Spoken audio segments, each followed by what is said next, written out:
Good afternoon, everyone. Eric Coates, Artistic Director of the Great Canadian Theatre Company, here coming to you live on GCTC TV. I probably just broke a whole bunch of CRTC rules by saying that as a call sign. So let's just pretend I never did it. Today, in part of our continuing series of me talking with post-secondary theater personalities from across the country, I'm really delighted to welcome Alisa Palmer, who is the director of the English Theatre Acting Program at the National Theatre School here in Canada. Alisa, welcome. Hello, it's great to be here. It is. Where are you exactly right now? I'm actually in a deep, dark abyss of the wonderful basement of my sister's home in New Brunswick, in fact, which is my home turf, and I've come back to be here for COVID. That's where I'm spending my COVID time. Yeah, you heard the COVID was coming. You thought I better get to New Brunswick. Let's. Where else would I want to be? Exactly. Yeah. It's 90% forest. It just sings self-isolation. Right. Very good. It is one of my favorite places. So my grandfather finished his wandering days outside of a little town called Upper Blackville. I know Upper Blackville. Yeah, he had a little place. That's amazing. They see salmon fishermen. He had a place on the Miramichi that, if you ever read, there was a book written by an author in Fredericton whose name escapes me. He was a great friend of Norm Foster, and he wrote a book called The Americans Are Coming.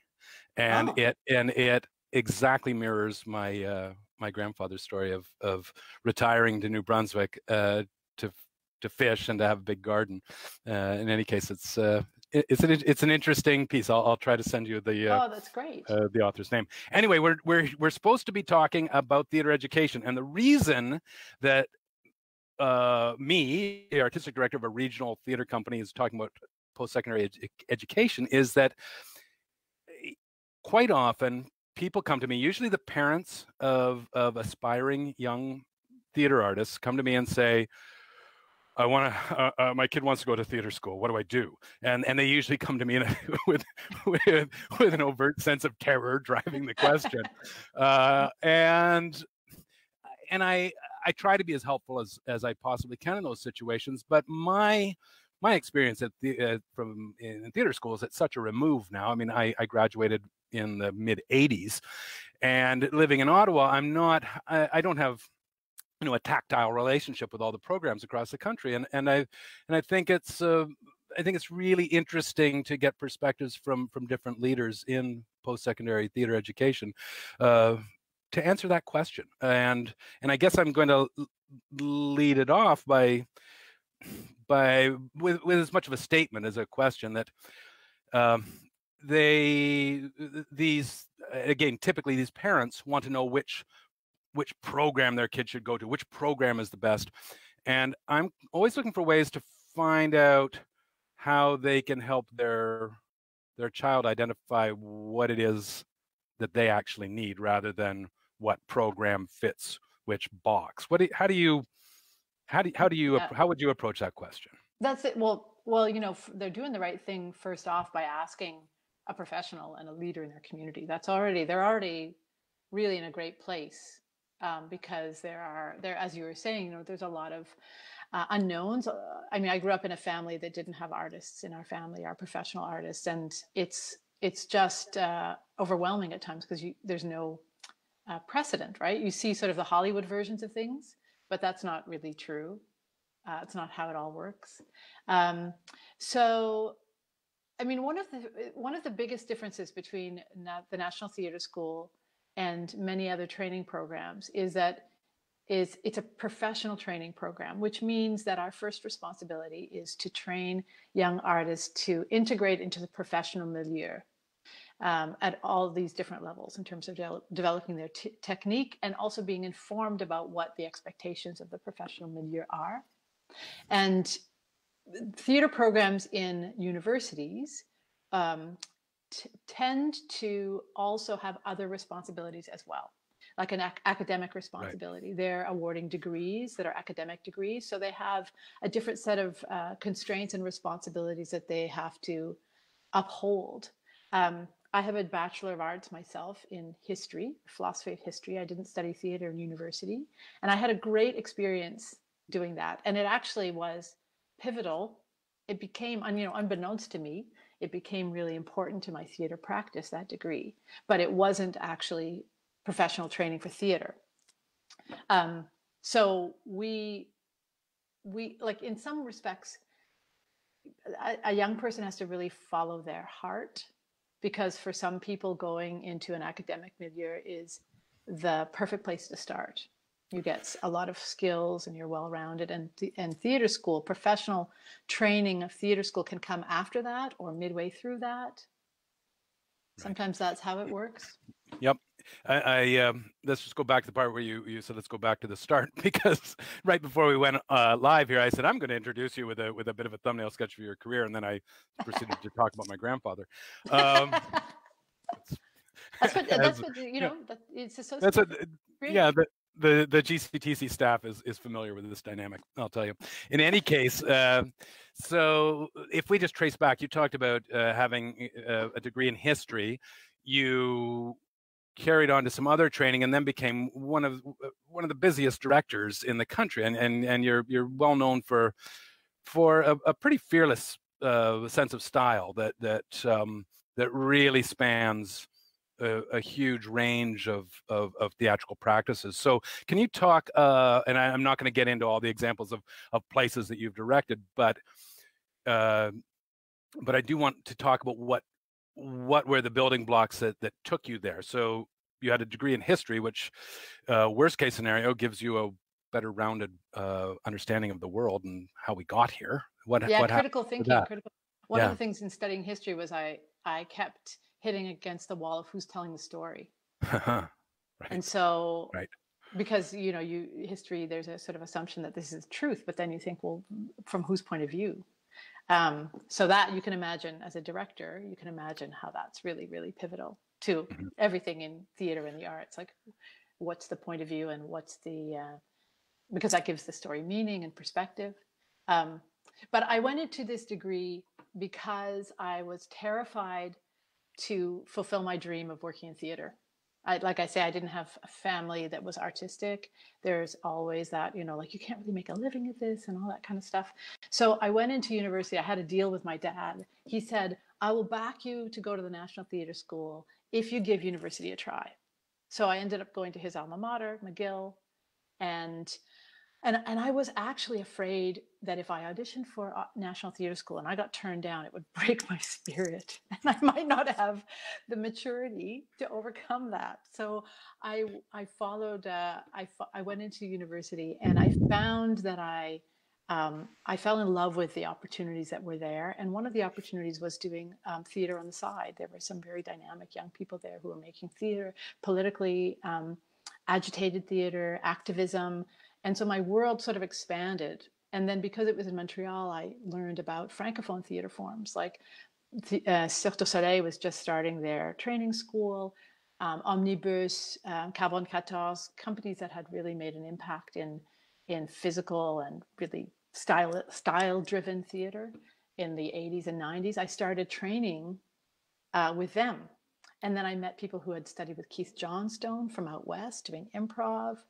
And I started cobbling together a kind of way, basically the things that I loved, physical, political, improvisation. We were doing bilingual things. I formed a feminist theater company called Hysterical Women. And we did shows, and were able to sort of travel. So I kind of, while I was doing my degree in the daytime, much like, Superman, on the off time, I was the nerdy Clark Kent, doing historiography and medieval studies or whatever, and then at night I was doing all these other things, which made me an unusual person. And I started being hired in Toronto because I had an unusual skill set, interfacing feminism with Quebec theater practices.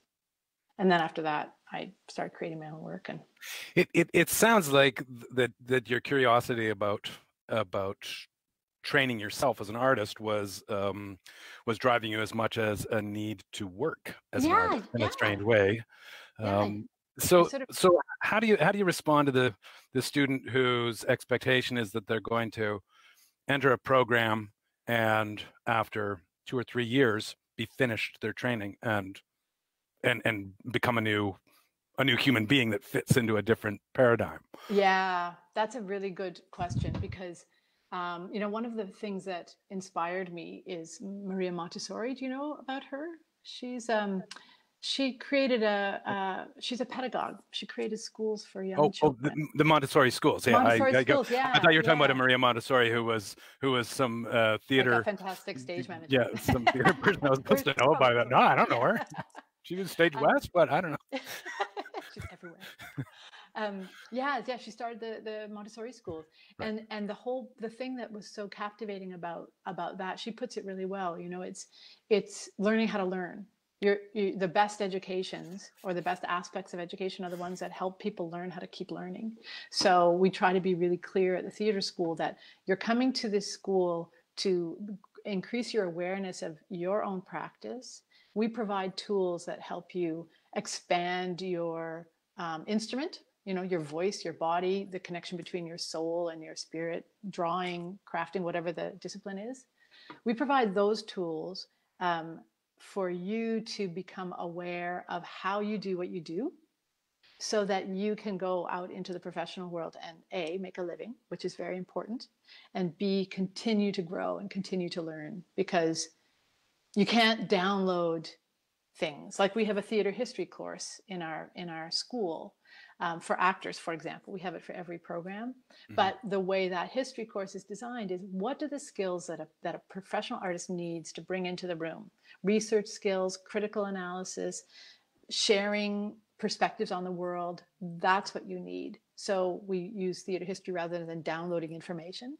It's a class about how do you explore and learn and expand, so that if you're working on a production or a play, you know how to start investigating. You know how to look into the back, the front, the behind, the timelines, anything that captures your imagination. So it's all transferable, and it's all just sort of a set of tools that you expand throughout your life, because artists we have to keep in training all the time. Right. So, as if I were a prospective student of National Theatre School, how at what point would I become aware of that aspect of the pedagogy, that it's not simply going to be a process of working on my voice and my posture and all the old saws about how we train actors? Yeah. When would I become aware of that? In the callback. Okay.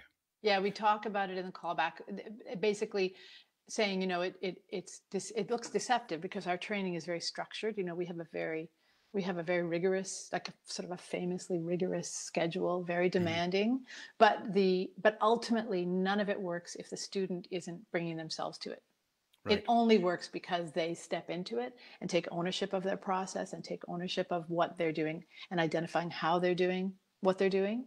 And that's where we do a lot of the most unusual training, is helping students to figure out how they do what they do. Yeah. Yeah. No, So, it's funny. I'm just laughing because you're answering in advance all sorts of questions that I have, so I've got to scamper to keep up. But let's talk about selection process for a little bit, if that's okay with you.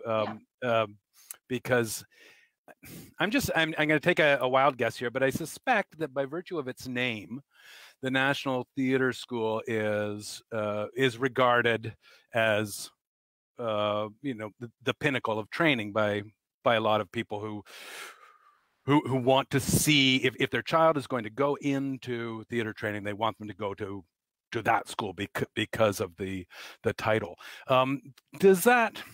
Does that ever become a liability for you as the person who's processing this whole intake procedure? I think there are people who are. I think it's. Well, there's two ways I can respond to that. One is that I think it's a liability in the sense that they build up the theater school in their minds because of all the things you're saying, the title, the scope. The school has earned its powerful reputation through a lot of hard work and commitment, but it just terrifies some people, and they're not even going to try. And, you know, like myself, like I'm a perfect example. I was too intimidated to even put myself forward until much later in my life. So I want people to, I would love people to not be so afraid, because once they get close to us, we're actually much more welcoming than that. But the other thing that gets in the way is sometimes I feel like it takes time for students to kind of get through the shock, either that they're auditioning and all the reputation stuff and the title. Sometimes it takes them a while to relax and to say, yes, you actually earned your place here, and just be, quote unquote, be yourself. Sometimes they set up really just a lot of fear about judgment, you know. Yep. Ultimately, all this stuff is valuable, because that's what actors and artists work with all the time. We project all sorts of things onto people judging us, and we have to reckon with that very critical voice inside us a lot. So it's helpful. But the thing that bothers me most, the biggest liability, is if it prevents people from getting to the door. Yeah. It prevents people from coming in and trying, you know. So Sometimes people try 3 or 4 times and they get in, and it's like, it's the perfect time for them. Yeah, but I'm what I'm most interested about in that answer is about the obstacle to the person who hasn't tried yet, and those self-imposed obstacles of I will never make it at the National Theatre School. This is I need to be invited to join this club rather than try and work my way in. What sort of things have you been doing to remove those obstacles? Well, one of them is the audition process, actually, and I mean, speaking for the acting program, I'm the head of that program and the directing program, so I'm more intimate with that process. But I would say that all the program directors, we're all artists, and we're sensitive to that terrible, you know, fear of stepping forward.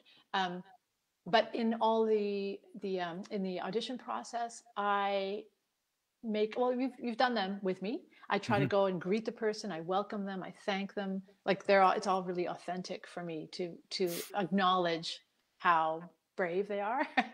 And then when we get into the callback, the callbacks are like a masterclass of 2 days, and the focus is on the young artists meeting each other.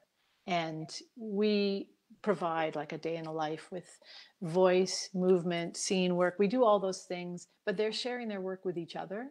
And it's very much about, one of the things that's incredibly important to me at the school is the supporting young people across the country. Whether you're in the school or not, I want to support people who love theater growing and meeting each other and making connections. So at the school, we've got the NTS Drama Festival now that we're supporting with high schools. We have community programs, and we're very aware that not everybody needs to be a professional, but if you're a professional, it isn't always, NTS isn't the right place for everybody at the right time. So that's also really important. We're not looking for the best. We're looking for the people who are ready at this time for this kind of training. And they may be ready at another time for this kind of training. They come back and try later in their life.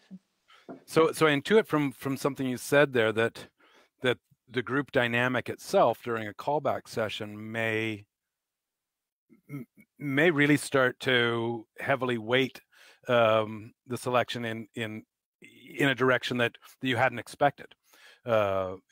Just watching how certain people interact with each other, I'm assuming that there's a lot of great discoveries in that process. Yeah, well, it's to some degree it's that. I mean, I think that's a corollary. I think the relationships that people develop in these days are actually, they are their own thing. Like, people set up Facebook groups and they're in touch with each other. We have people who have come to the callbacks who weren't invited into the school, come to attend shows to kind of celebrate with their callback friends who did get in the school.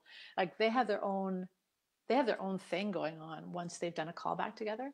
Right. Wow. When we're watching a callback, often we tend more to look at the individual's growth relative to themselves. Like, do they show up on day 2 more relaxed? Do they show up on day 2? How has time influenced them?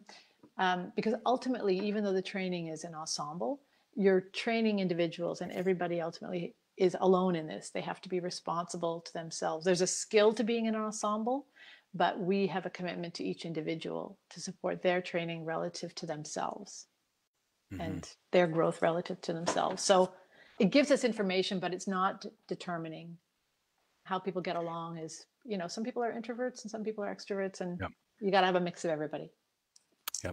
I mean, I could spend hours just talking to you about auditioning as a just the topic unto itself, but I really, it's something that's really important to me, because I'm at this stage in my career, I'm really trying to shift how we tackle it, you know, both internally at GCTC, and I'd like conversations with my colleagues to talk about how we can collectively shift it, because I don't think that the conventional practice of auditioning in a vacuum is really that useful, and and it's almost it's very difficult to break that model, because it's convenient. Yeah, in film and TV, I think, you know, it's one thing, they come in and you shoot the script, because they're looking for somebody who fits a certain specific prescribed role at that moment. But in theater, and this is something that I share with our students, you're absolutely right. We're looking for people to collaborate with. We're going to be spending a substantial amount of time together, and there's going to be a set of dynamics at work that are about being together in a room. And so you're looking for a collaborator. So I agree with you, like, auditioning people is a skill, and it's not necessarily one that in terms of casting a show, one of the things that I do, which is similar to the school, is to make time to talk. Yep. Well, because you're looking for a colleague. Yeah, I'm going to I'm just going to reflect a little bit on your particular skill in that front. The viewers don't know this, but every year you come to Ottawa and audition people there, and you've been using GCTC. So I guess it was last year I sat in on those auditions as a local guest. This year I couldn't, because it was the day we were closing the building down. It was so strange. Yeah. It was very, very odd. But in any case, I want people to know out there, you are so nurturing and so generous in those auditions. It really has influenced me enormously. Between you and Jill Kiley, I've become I think someone who's much more successful at creating a productive audition environment, and I don't say that lightly. Like it, but one thing that you did that just amazed me is one of the young actors who was coming into audition, you noted that on their cover letter that they were from somewhere in South or Central America, and it was clear that their first language was Spanish. And you asked them right out of the gate if you could conduct the audition in Spanish. And not only my jaw dropped, because wow, she can do anything, but watching from the outside, watching the effect on that young artist was astounding, because the world shifted for her in that moment. She went from operating in a realm that was entirely intimidating to her, and in every, like, physically, the black room with no windows and these two older strangers, and suddenly you opened it up in a way that was really astonishing. And I don't know if I'm curious if that actor made it into your program, because I remember we really liked her. There's if I'm remembering it correctly, yes, and she's now in second year.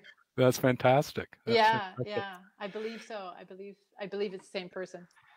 You know, that's I went to Ryerson in the 80s at a time when most of the conservatory training in the country was built on a system that seemed to value shaming the student above all else, and a very rigorous adherence to some kind of discipline that was supposed to make us tougher and strip us down, and you know, give us all the tools we needed to go out into a world full of angry directors.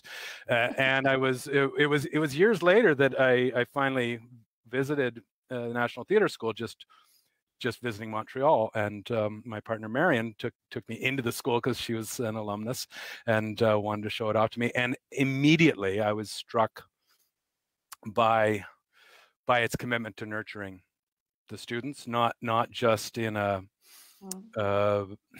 I guess not just through pedagogy, but through the space itself, what the building supplies.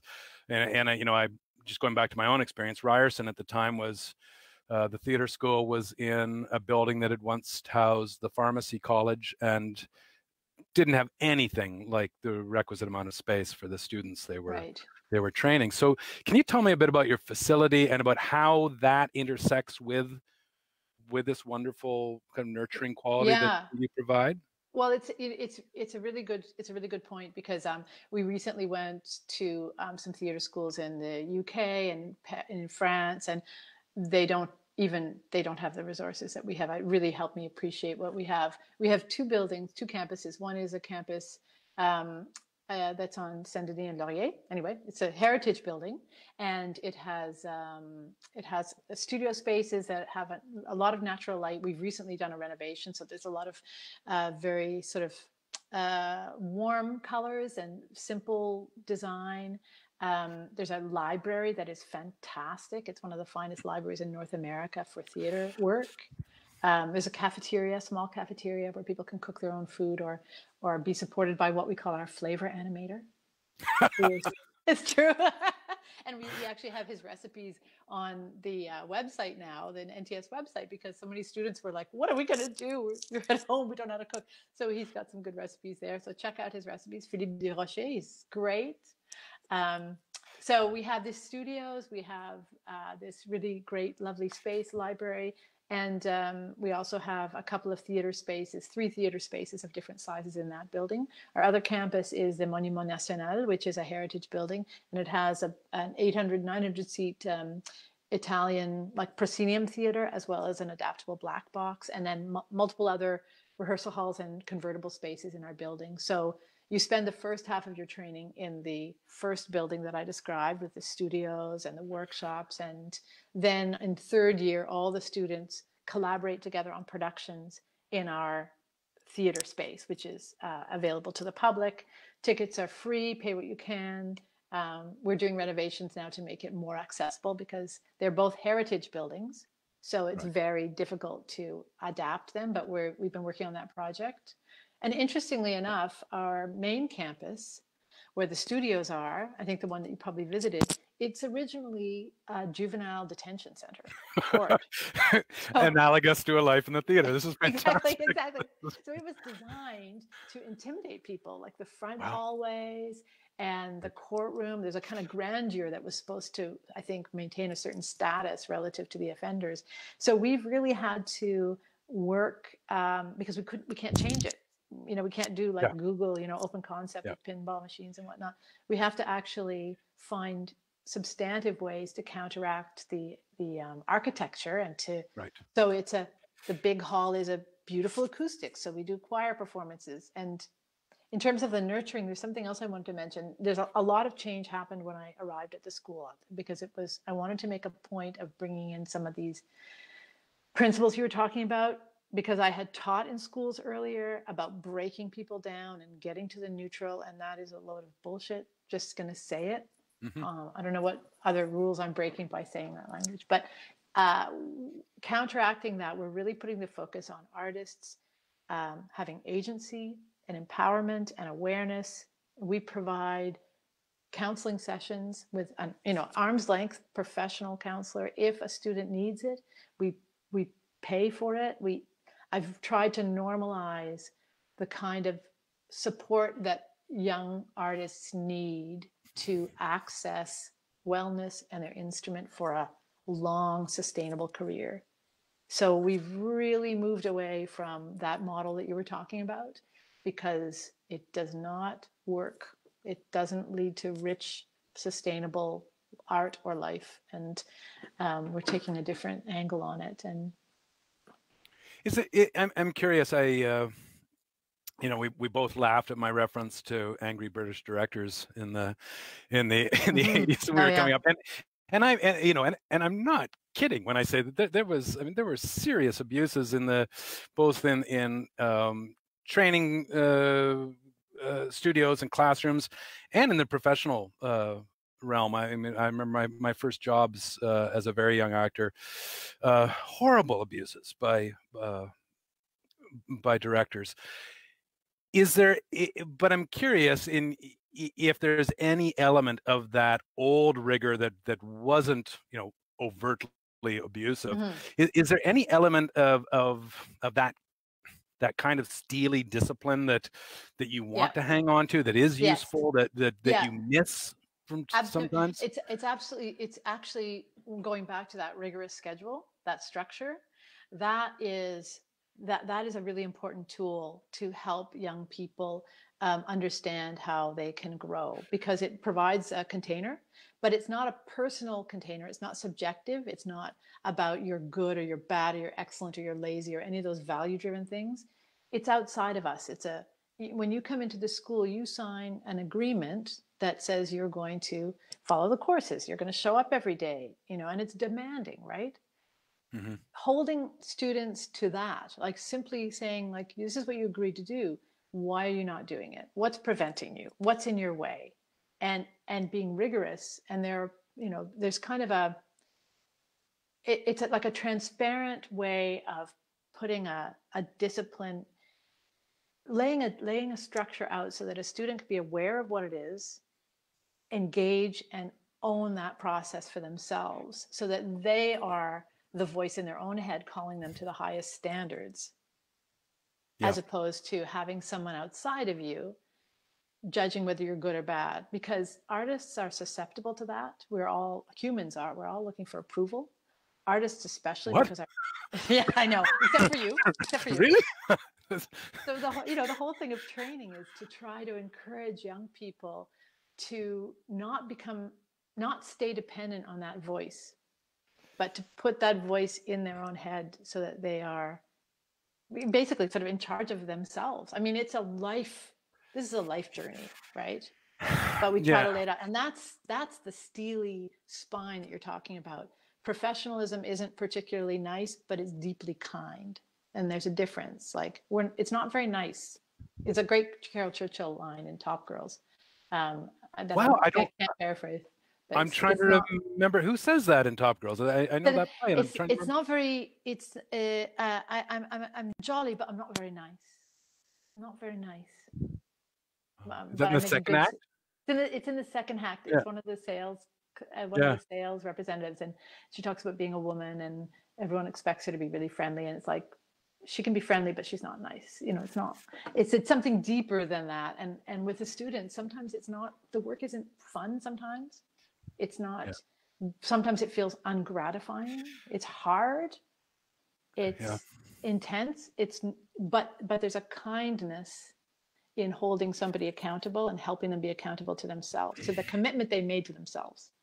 But you just captured one of the one of the biggest things I'm struggling with these days. Is you articulated it beautifully, and that I spent a lot of time worrying that I'm not being nice enough to emerging artists. But of course, from my perspective, I'm perfectly nice. But there is that disconnect between the understanding of nice as a quality and kindness as an action, you know. And that that's, thank you for that. I really love that. Oh, well, it's like, we all want to be liked, but we're actually not here to be liked. We're actually, the artist is doing something that's beyond. You're moving people. You're trying to affect people, not make them happy all the time. No, I honestly I believe that if we could sit down every prospective acting student, and I should, I should make it clear that in these talks coming up, I'm going to move beyond simply the acting discipline and talk more about other aspects of theater as well. But if we could sit all of them down and try and help them understand that that desire to be liked is not in and of itself the best reason to pursue a career in acting. I think a lot of people, me included, went down that road at one point early on, and not helpful. Yeah, it's so human. You know, it takes a lifetime to develop the courage to stand on your own 2 feet and speak the truth in a kind way. I mean, that's I aspire to that, and whenever I see people doing that, it's salutary. It's always, Yeah. you know, it's a long haul. Yeah. Yeah. I have want to depart from this a little bit. We'll talk for a little bit longer if you're still okay to Yes. your dark room isn't going anywhere. No. Oh, yeah. Okay, there's 4 questions. Okay, we will. I just one more, and then we'll get to the questions that have popped up from our live audience. Without going into enormous depth, I'm just curious about how the National Theatre School is, or if it is, adapting ideas about training to the changes in the industry itself. And I realize that is a very big question, but could you have an elevator answer for that? 2 things I could say. One is that when I came to the school about 7 years ago, it was a really big priority for me to revitalize and focus the training around inclusivity and a holistic diversity that integrates different generations of people of different gender and sexual identities, people of different economic backgrounds, cultural references, so that we're training, we have a way of training that is transferable to different bodies. We work with artists living with disabilities, different cultural backgrounds, and different choices that the students are going to make. We're training people for a theater in the future, and we don't know what that theater is going to be. So the training has to be something that they can transfer to the unknown that's going to be ahead of them, that they're going to make. So that's one big picture answer. And the other one is more recent with the COVID-19. Everyone had to shut down, and my team of program directors and core teachers, there's about a dozen of us, not even, we got our heads together, and at first reaction was, frig, what, you know, we're powerless. What are we going to do? And then we started to open the boxes in our heads. We had to go to the essence of what we were training and identify what could be translated and what had to be left aside that can never be reproduced, because we're not replacing theater. We just needed to help people grow. And our 2 directing students, Angelica and Murdoch, who are graduating this year, typically they would be directing the play by the 2 playwrights with the acting and design and Seno students. And we invited them not just to kind of do a reading online, but to transpose the whole thing to a digital platform. And part of their directing training involves this kind of work with some of the work of Sarah Stanley and Michael Wheeler and Spiderweb Show. And they leapt at it and went beyond where we were able to see, and the playwrights with them and the actors with them. And so they have transposed one form into another form that is beyond what, like, they're leading the charge. They're ahead of us. Great. So that felt great. That felt exciting, and that we'll be showing those in the first week of May. They'll be available online and recorded for people to see, and I'm very curious and excited. That's terrific. We're going to move ahead to some questions that have come up that Jared just let us know about. But before I do that, I just want to acknowledge something that, you know, within this massive movement that's slowly, creakingly starting towards meaningful equity and inclusion across all sorts of cultural realms in theater.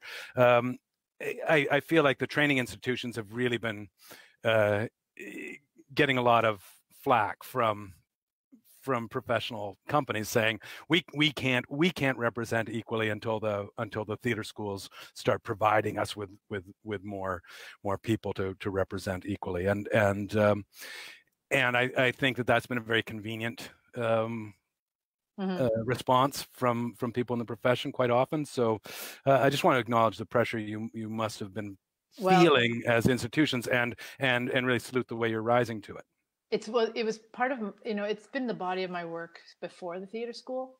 And to be honest, there were times in the professional milieu where I was getting so frustrated with that milieu that I thought, I need to go to the theater school and make and make the changes earlier, because I needed to get in there. And so we are now in a position where there's about 60%, 50 to 60% of diversity inclusive with artists of color. Like that to me, that's meaningful. It's not, it's like we got to go way beyond tokenism. I'm just sick of it. And we got to go beyond colorblind and actually bring in the people that we need to shape us. And my feeling is that I really am acutely aware of when people are isolated.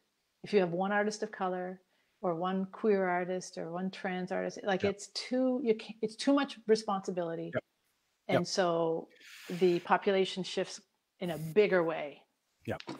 Yeah. And I just want to reiterate, I want to be clear, when I was talking about the pressure, I wasn't talking about, I was talking about the pressure that other organizations are putting on the schools as an excuse for their own lack of progress. Yeah, so people have to try and keep up now. Yeah, good.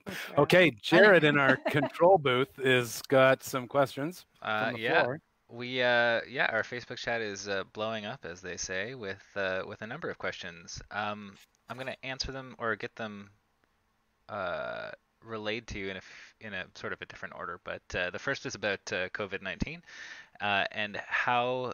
The question is from Kenza Sassy, and the question is, how would you adapt the last step of the audition process, the internship, if the current situation doesn't get back to normal in another few months? Like the callbacks, that last part. Yeah, this is we have had some experience with. It's a very good question. Hello. We've had some experience in auditioning international students who didn't have the means to bring themselves physically to the school, coming from India, far away places, far away from us. So we're adapting some of those practices. We've had some positive experiences. So that's what we're going to do, to try and do all the things that we would invite a student to do to reveal the different facets of who they are, the applicant. Create a space for that, create a space for us to talk. And we have to do it digitally. So the thing that we are all lacking now is being physically together, and we can't replace that or reproduce that. So we're just going to try and take the best practices we can and build on that. But ultimately, like I was saying, people are here as individuals. So we can at least hold our commitment to that part. So it'll be live. It'll be live, online, Zoom meetings, Zoom sessions with the candidate and with the 3 or 4 people that work with me to make the selections over a period of 2 days. Okay, great. The next question is from Mirza Sarhan, and they ask, is there a limit on international students? For candidates applying online, what advice would you like to give?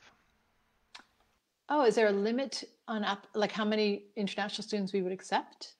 Is that? Well, thanks. That's a really great question. No, there's no policy in place about a limitation. We feel very committed to supporting Canadian talent and making sure that we can, lead with that priority to the artists who are here in our country, but there's no policy on that. And we can adjust the class size if we need to within a certain range to make sure that we're supporting the people that we think are really ready for the material wherever they're from. I hope that answers the question. Was there a second part about advice? No second part yet. No? Okay. So I'll throw that to the comments. Brianna Russell asks, what sort of theater experience should young artists have before applying to the school? Hi, Brianna. That's a great question. There's no experience necessary. It's a very short answer. Yeah, like when and Eric would know this, when I'm doing the first round of auditions and I see 300 to 400 people across the country, I don't look at their files before they walk in the door. I've made this is a strategic decision that has served me very well so far, and I believe in it. I don't see any files. I don't vet anybody. I meet the person when they walk in the door. I experience them, however briefly. And then once I've assessed where their potential is, then I look at the files with the people on the panel with me. And it's interesting but it's not determining, because, you know, in people preparing for a training program, what we're looking for are people who are ready to train in this way, ready to study in this way at this time. So people can be ready with no professional or amateur experience at all. And others really do benefit from having some experience, either in university or community theater, because it can allow some people to just relax. They just know their footing more. They know who they are more. They have more maturity. And that's more often the case, that somebody is a bit more mature, but it doesn't predetermine. It's really, we're truly open to the range of possibilities and who can come to the school. Great. Mirza Sarhan has a couple more questions. One is about how does training differ for acting on screen versus stage? That's a really good question too. So we have integrated film and screen training in the school, and it starts in second year, and it's the central piece in second year is acting with the camera. Typically, people have called it acting for the camera, but you're not acting for the camera. You're acting with it. It's a tool that captures the work you're doing. The work you're doing is the same as what you do in a rehearsal hall. It's the same. The work, the imaginative work and the transformational work of the actor is the same. It's just a matter of scale. So in a theater context, you're going to have to repeat and rehearse in a very different way. In a film or TV context, there's a whole bunch of gack that you have to be, you know, hitting a mark, and there's people with instruments in your face, and you're conjuring up an imaginative world amidst all that. But either way, the actor is conjuring up an imaginative environment, and they have to tell the truth. The camera can see the truth usually faster than an audience because it's so intimate. But it's the same work. That's why you can train at the theater school, and we have students now who train at the theater school, and they can work on screen because we have enough training in the program to help them practice how to negotiate the gack while they're telling the truth. Negotiate the gack, I like that. Yeah. I mean, it's a thing, right? It's like amazing. We in the third year, they this is a part of the programming that I asked Paul Gross and Martha Burns to develop with me, and their proposal was the only way to really train in third year for film is to make a film. So we make a short film, and they have to deal with the grizzled professionals or whatever, the amazing professionals that donate their time and energy and work to make this experience. And the third year students have got to find a way to do it, and they do. And some of our films have been at TIFF and Sundance. I'm so proud. Young people can do anything. So given the right platform. Are there more questions there on the feed, Jared? Yeah, I've got one more. This is sort of a follow-up to that last question. But what role does having unique life experiences play for an aspiring actor? Oh, that's a great question. So when we do the audition process, and this would be a professional protocol anyway. People can't ask you about your age, your identity, your religious background, your ethnic background. Like, it's not legal. Can't do it. And if anyone ever tries, just check out the rules. So similarly, where do you find those rules? I don't know, like the HR rules. Okay. Like there's a law book somewhere that says you can't do it. I'm sure. I'll find it, Eric. I'll find it, and I'll get send me the rules. No. Yeah. But there are, like, you know, human rights violations. You can't do this. I'll find out. So in our audition process, I am working with what students are able to bring to the table. And if they volunteer and disclose unique experiences in their life, then that indicates to me that they are in a position where they can work with that material, meaning they can access it, they can talk about it. It's not in the state, it's not too raw, and it's not too unconscious. So that can help me, for example, that can help me because I get to know where the person is and their comfort level about exploring their identity. So that can be a great thing. Oftentimes I don't know until I get to know them what the unique experiences are. Like there was one case where I auditioned somebody and I brought him in for a callback, And it was only in the callback that I realized that he was an artist living with a disability, because he hadn't told me. I hadn't noticed until the callback when he disclosed that information. And so if it's something that's part of who you are and it's part of your art and your process right now, then it's awesome. It's great. Great. Jared just sent me a note that there's more questions rolling in. We're getting very close to time. Why don't we take two more questions, and then if you have time for that, Alisa? Is that, oh yeah, sure. Great, thanks. For sure. Okay, here we go. Megan Murphy has a question about the material that the school uses. Do you try to incorporate a lot of modern Canadian theatre into the curriculum and/or encourage student work to be presented? Yeah. Yes. Yes and yes. There's a section of study in the acting program that is Canadian scene study. It's all contemporary Canadian. When I arrived at the school, one of the things that I put in place was that from September to December, everyone had to focus on Canadian work in every program. So in the production design and technical arts, which is our lighting design, video and sound and production management, stage management, technical direction, that whole unit, they do pieces where they explore Canadian plays. So in the fall, they focus on a Canadian one. Everybody kind of joined in. Now the Canadian work has spread willy-nilly throughout our curriculum. We're all artists and practitioners, and we love Canadian theater. So it's all over the place now.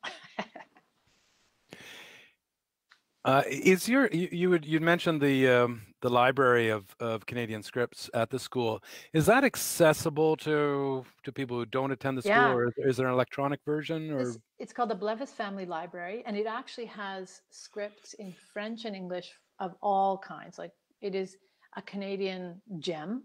It has design books, scenography books, archives, transcripts, a huge library of plays, and you can go online, you can become a member, and the librarian there is an actor originally, and he is the bomb. You ask him a question and he will get back to you with information. He is so enthusiastic. He has a great team there. It's 5 or 6 people.